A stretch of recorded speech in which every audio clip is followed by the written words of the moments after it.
பாருங்க, நான் கிறிஸ்தவன் அல்ல, நான் கிறிஸ்தவன் என்கிற எல்லையை ஒட்டச்சி அமேன், நான் அமேன் பெந்தகோஸ்தே காரன் என்கிற எல்லைக்கு வந்தேன்.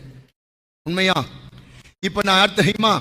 பெந்தகோஸ்தே காரன் என்கிற எல்லையை ஒட்டச்சி ஆவிக்குரியவன் என்கிற எல்லைக்கு வந்தேன். சொல்லுங்க, எங்க வந்தேன்? ஆவிக்குரிய என்கிற எல்லைக்கு வந்தேன். இப்ப நான் யார் தெரியுமா?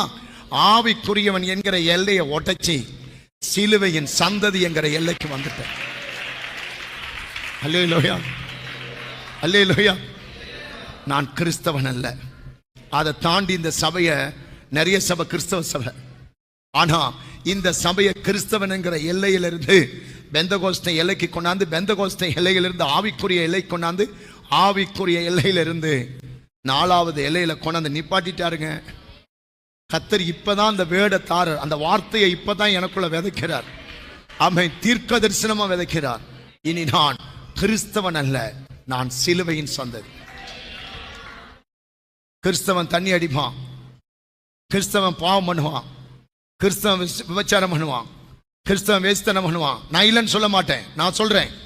கிறிஸ்தவன் சினிமா பார்ப்பான், கிறிஸ்தவன் சீரியல் பார்ப்பான், கிறிஸ்தவன் வட்டி கொடுப்பான், கிறிஸ்தவன் வட்டிக்கு பணம் வாங்குவான், கிறிஸ்தவன் நாள் பார்ப்பான், கிறிஸ்தவன் நட்சத்திரம் பார்ப்பான், கிறிஸ்தவன் ஜாதி பார்ப்பான், கிறிஸ்தவன் வரதட்சணை வாங்குவான், கிறிஸ்தவன் உலகத்தில் இருக்கிற செய்யாத அநியாய அக்கிரமத்தை செய்வான், கிறிஸ்தவன் செய்வான். நான் செய்ய மாட்டேன். ஏன்? ஏன்? நான் சிலுவையின் சந்ததி. சொல்லுங்க, யாருங்க? சிலுவையின் சந்ததி.